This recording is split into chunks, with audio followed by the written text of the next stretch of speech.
John Signorella here with my boy Kevin Perry. We're going to break down the main event on the Fox card coming up tomorrow night. The Battle of the Calebs.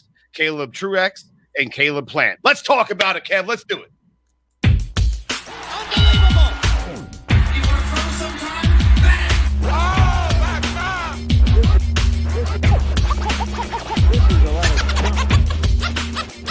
Okay, Chip. 7 rounds to 2. Cool, right on, man. Am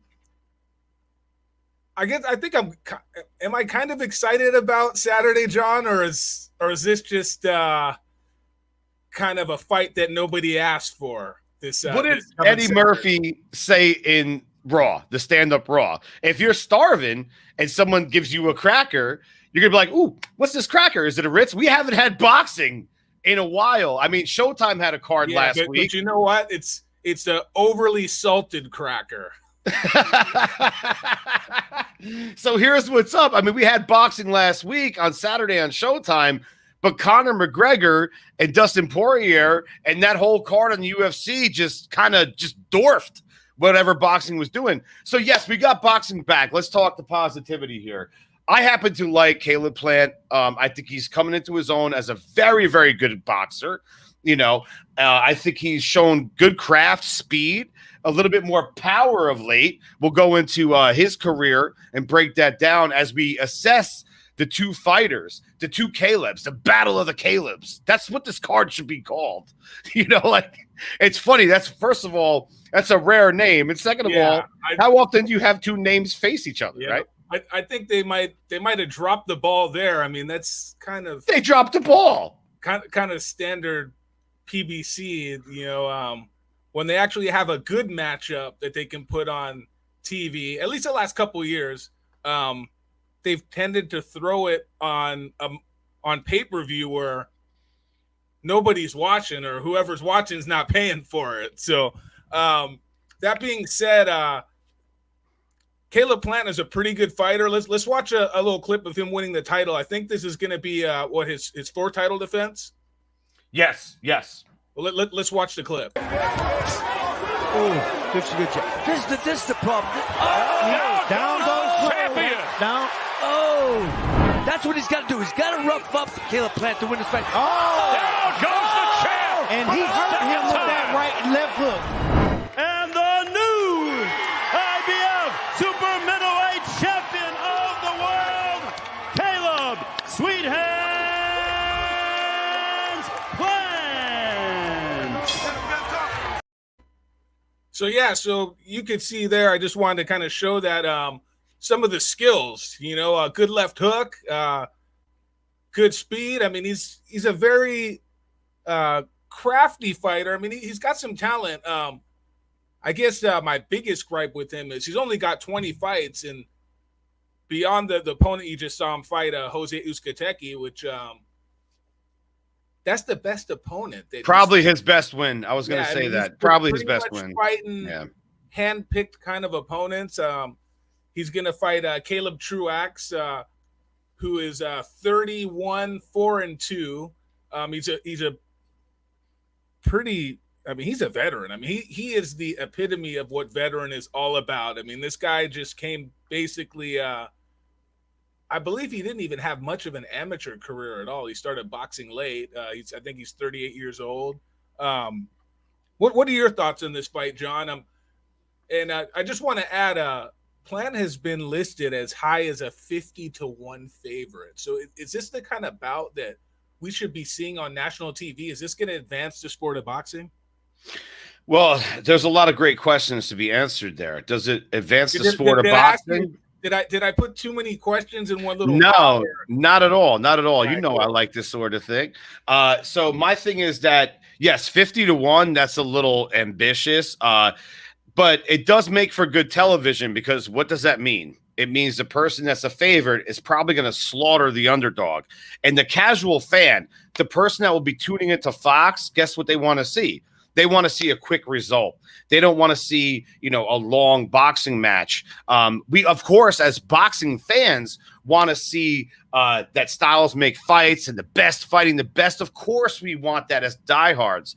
But for TV, it's not so bad. I mean, if Caleb Plant looks impressive and gets this guy out of there, say under 5 rounds, which I think he's capable of doing, and I'll break that down in a moment, that's good for television. And that pushes the needle forward. And there's a lot of people to discuss, Kev. We could go there in a moment, too, at 168. Speaking for Truax, he's been through the ringer. He's fought a lot of good guys at 168. I mean, Daniel Jacobs, Peter Quillen, even though that was no contest either which way, he still was in the ring with them. He seems like a hard luck guy within the last couple of years. He's had some pretty bad luck. It's funny because, he's lost 4 times, but he actually beat one of the opponents he lost to in James DeGale, the first fight. And then the second fight he lost. He's a hard luck guy. That's the best way to put it. So does that hard luck make him really want to come out and give it one last really strong effort? Because let's face facts here, guys. This is boxing. And in the PBC, you do get a lot of chances. And I like Al Heyman for that. They keep giving guys chances. He takes care of his fighters, but the thing is, he's kind of a pseudo promoter. He operates more like a manager, and obviously the manager is supposed to look out for the best interest of the fighter. The promoter looks out for the best interest of the fan. And it's kind of a conflict of an interest there because, yes, it's great to help out the fighter, but at the same time, the fan's the one who's putting the money in the pockets of the fighter. So, we want to see we're not asking guys to go out there and get killed or anything. No. But we want to see entertainment. We want to see fights where we don't know who's going to win, or maybe it's a 2 or 3 to 1. I don't believe this is a 50 to 1 fight by any means. No, I think Caleb Truax is going to give a good account of himself. But let's go to the clip of Truax. He did win the title a few years back, and he looked pretty good. So he does have some ability, and he's just like a lunch pail type of fighter, kind of similar to a Glenn Johnson. So let's take a look at a little bit of Caleb Truax when he won the title from James DeGale. I'm John Jacobson with sports. It's a Cinderella story akin to the movie Rocky. Osseo native Caleb Truax got a late start on the sport of boxing before working his way up to the top 10 professional rankings. Truax considered a big underdog against champion James DeGale in their IBF super middleweight title fight. After a solid start, the 5th round, a lecture for Truax, backing DeGale into the corner with a hard right and a couple of wicked uppercuts that stagger the champion and turn the tide of the fight. Same round, and in another corner, Truax landing a sharp right, and he takes control of the fight in the middle rounds. While none matched the 5th round from major shots landed, he continues to win rounds by pinning DeGale to the corners. And when 12 rounds are complete, Caleb Truax hears the words he's dreamed of, new world champion. He wins by majority decision to claim the belt.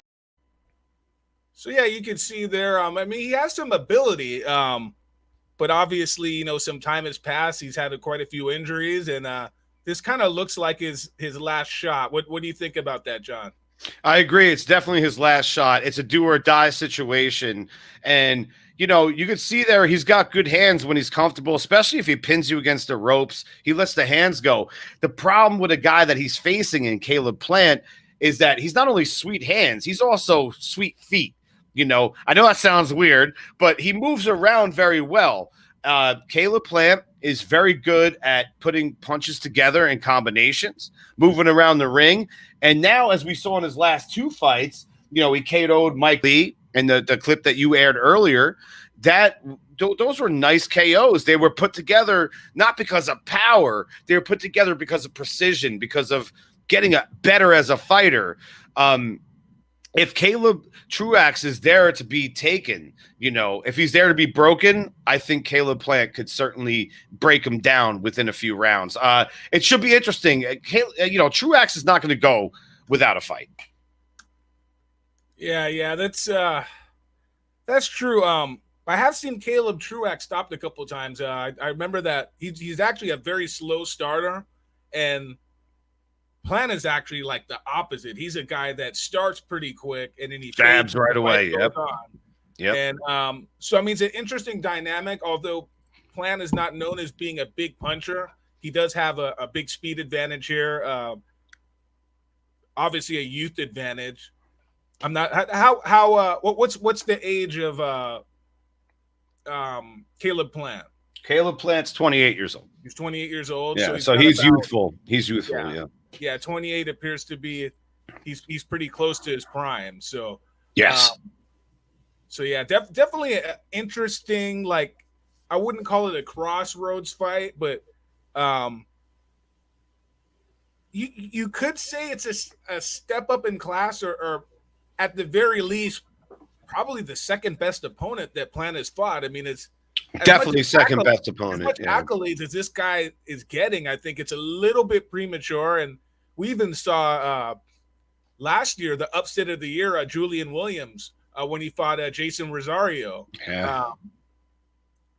He was like about a 30 or 40 to 1 favorite. Hey, it happens. Saw what happened. So it happens. And these Vegas odds makers, for guys that are listening, me and Kevin are from Vegas. Like, we know that these odds makers know what they're doing. Usually it's, the sports books have it right. Or if they're a little, uncertain, it's a very close odd. It's like 2 to 1, and it's like you can't make any money off that. To get 30 or 50 to 1 is insane. Kev, I want to take a look at the division real quick at 168. Now, say Caleb Plant wins, according to the Vegas odds makers, he will. So let's assuming that he wins.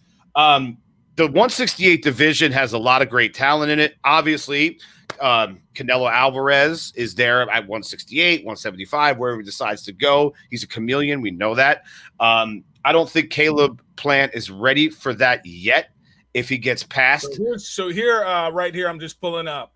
This is according to BoxRec. So we pretty much have about the top 10 going on right here. We have Saul Alvarez. I don't know how Callum Smith is still number 2. I mean, after that performance, but obviously these are computerized rankings. Danny Jacobs. I mean, after that terrible performance against who do you have that bad? Gabe Rosado. I'm sorry. Gabe Rosado. Yeah. David Benavidez, to me, is the number 2 168-pounder, but when you have a hard time making 168 pounds, that kind of goes against you a little bit. Then we have Billy Joe Saunders, who has pretty much almost wasted his whole career. He has 30 fights, and I can only think of probably 2 significant opponents that he's beaten. Caleb Plant, I mean, it's when you look at it, I mean, it's which guys, at least in that top 10, jumps at you? And then we can also talk about obviously some other guys that are not on the screen, because there's some other guys, actually a potential guest we're going to have that we'll let you know if we get him on the show a little bit later. Yeah, I'll give us a brief spoiler. I've interviewed the guy twice, so if you've been following my shows, he's in there. And he fights at 168. So there's your spoiler. And great guy. Can't wait to talk to him again. And a very good friend. Okay, so now let's talk about the business at hand. What name pops out to me outside of Caleb Plant? David Benavidez. And you're right about the weight. And obviously he had the drug thing back in the day. I think he's course corrected it. Is he ready for the likes of Canelo? I don't think so. I would need to see him fight more. But then again, we're dealing with this COVID time, the COVID chaos, I call it. And so a lot of guys aren't able to fight as much and frequently. But it's all about, again, to quote Eddie Murphy, what have you done for me lately, Eddie? It's like going back to Raw. I just watched it the other day again for like the millionth time, in case you guys are wondering. But it stands and holds up to this time. But it's like, what have you done for me lately? So until I see Benavidez in there with a top guy, say around the likings of a Daniel Jacobs or a Plant or even like a Anthony Durrell type of guy, then if I see him do well, then I could like go to that point where it's like, okay, he's at top of his I think the thing with Benavidez that I like is he's the youngest guy out of the bunch. What's it say? He's 24 years old. Yeah, he's in his early 20s. Yeah. The biggest room to improve, and also he's got quick hands. He can punch. He's a real natural, probably light heavyweight. So Yeah. I don't think any of these guys are just going to be able to like bully him. And especially, usually when you have a guy that's a big puncher, for the most part, there's attributes that they have that can be exploited because they're big punchers. But this guy's very busy. He's not the normal puncher who just plods around and, just kind of waiting for a big shot. He puts his punches together exceptionally well, and that kind of sets up a lot of the power. So he's definitely a puncher, but not in the traditional sense that you would see from a puncher. So, I mean, I like his chances against any of these guys. And also, he did beat Anthony Durrell, who had never been stopped, who's been a pretty good 168 pound fighter, who had some pretty good talent. That's right. Yeah. That's right. Yep. That almost slipped my mind for a moment. That goes back a couple. He also has a stoppage win over the last guy he fought, Angulo, who went 12 rounds with Gilberto Ramirez. So at least like if, against common opponents that you're seeing, he has looked pretty dominant against every opponent he's faced.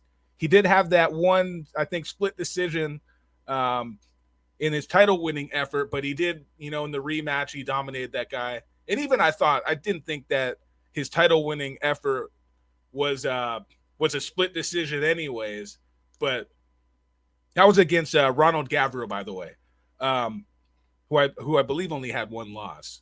So, he definitely looked great in the rematch, and, the split decision is kind of a little bit of a blemish, but I definitely didn't think it was a split decision type of fight. So he's shown a lot of improvement. He just got to be able to make 168 pounds. Got to make the weight. That's what it's all about. And he's getting older now. He's in his early 20s, and that gets harder and more difficult. If he stays disciplined, though, we know about certain, things he was doing with substance abuses and stuff like that and recklessness. It's all about getting your head straight and focus. We've seen guys overcome such obstacles. Look at Tyson Fury. That was probably the craziest, comeback ever. Think about it. I mean, he went from battling drug addiction, alcoholism, weight gain. I mean, the guy was enormous. He was the size of an elephant. I think sometimes for fighters, this needs to be said, is a lot of times for a fighter to progress, or even just people in general. I mean, I come from Southern California, and but I went to college in Northern California, and I live in Vegas now. So sometimes moving away from your comfort zone, your hometown, it's something you need to do to grow. And I think with him, I think he still lives in his hometown of Arizona. I believe it's Scottsdale. I'm not 100% certain. But leaving home and being away from your family and your friends that you grew up with and all the distractions is great for a young fighter's career. Even you see Teofimo Lopez, for example, I believe he lives in Arkansas now. So he moved with his wife, and I believe they bought a house over there. So he's pretty much removed himself completely from any distractions. I mean, if he's in Arkansas, I mean, the only thing he's got to worry about is, dodging a tornado or something like that. I like that you brought him up, because that's a great point. Is that I thought of Teofimo, is that he had a lot of distractions with family and stuff like that. And sometimes it's good just to get away from it. And especially in boxing, they always tell you, watch your diet before a fight, like, don't get laid before you get paid, that sort of thing. I'm not saying to go to those extremes, but sometimes you need to isolate yourself. Like, okay, this is a movie, obviously. Look at Rocky IV. What did he do? When he went to Russia, he got a log cabin. He ran in the snow, cut down trees, isolated himself. I mean, which probably prevented Rocky Balboa from getting COVID. But, so he was in his Rocky Balboa was in the bubble in '86, guys. Yeah, but the bottom line is, like, it's what works for people. Like, some people like to be around family. They love to be around their family, and that's cool too, if that works for you. But some people need to be isolated and need to just focus on the fight or the task at hand. Oh yeah, it's Boxing is no joke. Mm. So I want to get into oh man, I don't even know if we need to talk about this, but just for from the fans' perspective, I think we kind of need to go into it. Sure. The card itself, so it's not very impressive. I mean, I can't even I don't even know some of these guys, and I'm a diehard boxing I guy know. like you, but let's just go over them briefly. Just see if anything jumps out at you here. We have Caleb Plant against Caleb Truax for the IBF World Super Middleweight title. That's 168 pounds. Look at these names here, and does anything jump out at you? Or anything you want to comment on? Nothing at all. What I will say is this. I'm cracking up right now because I do know who some of these guys are, but you ever see the heavyweight guys? They're both undefeated, so I mean that might be something interesting. But I think the problem is you put these guys on TV. I mean, I haven't heard anything about this card really. I mean, I know they said it's been promoted on football because it's obviously the yes, I've been watching the football. Yes, it's been promoted heavily. Yeah. I mean, I haven't watched a whole lot of football. I've been kind of busy the last few weeks. But I haven't seen any promotion really at all. I mean, I've seen a good amount. It's out there. It's been out there. So not crazy. On the card. Just these are names that I'm familiar with. Francis Bartholomew. I mean, pretty good fighter, but Joey Spencer. One of those where he doesn't bring excitement to your mind when his name comes off your lips. Horrible. Joey I'm sorry. Spencer, yeah. I believe the guy he's fighting is former heavyweight contender Bruce Seldon's son. That might be interesting, but I believe I was reading a story about this guy. I believe on Boxing Scene had a story about Isaiah Seldon, and he didn't have an amateur career. Joey Spencer seems like a guy they're really building up, but I mean, he is just completely fought.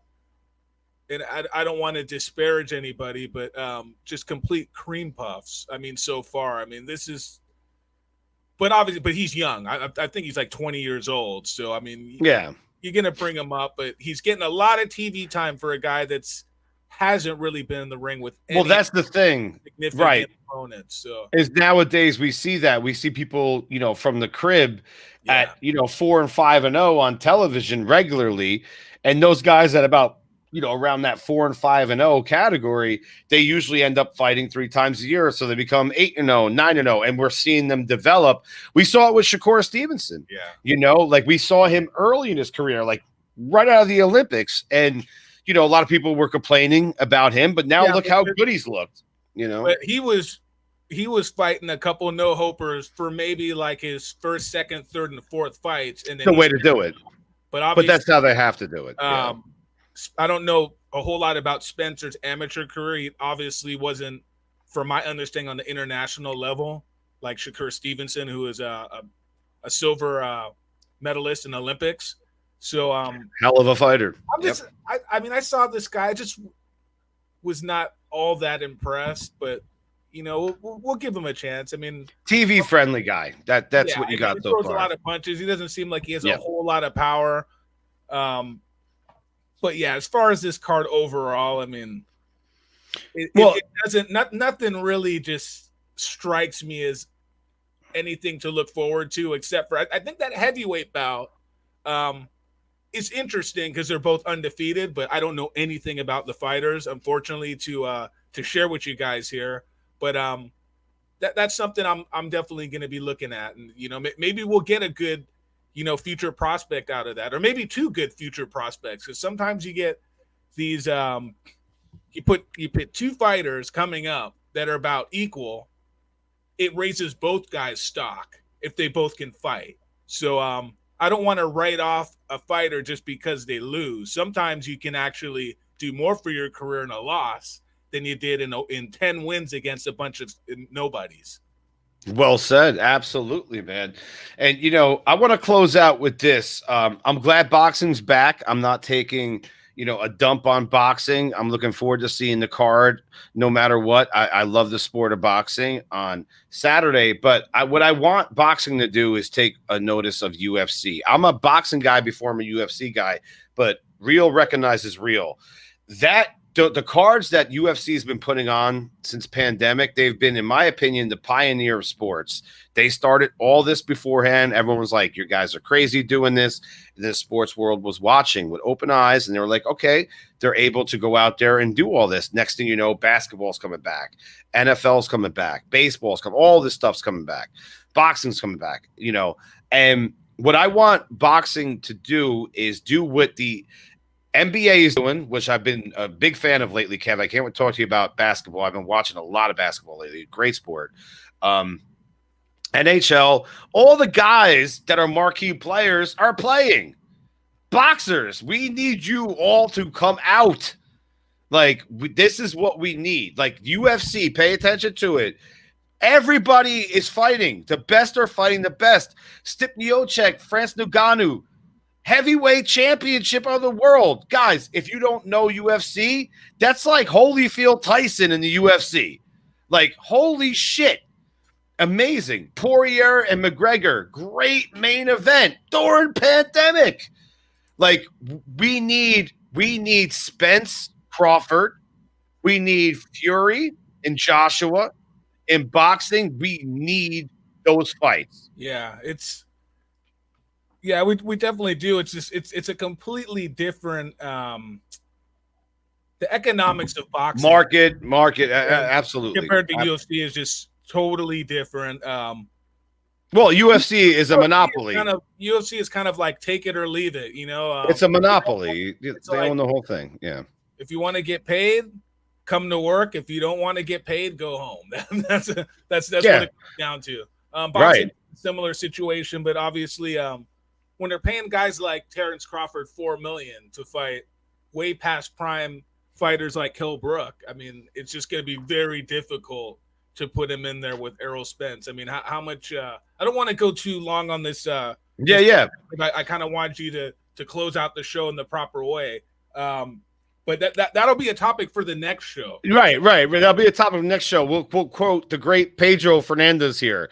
Sometimes with boxing, you need boxing Viagra. One of the funniest things he's ever said to me.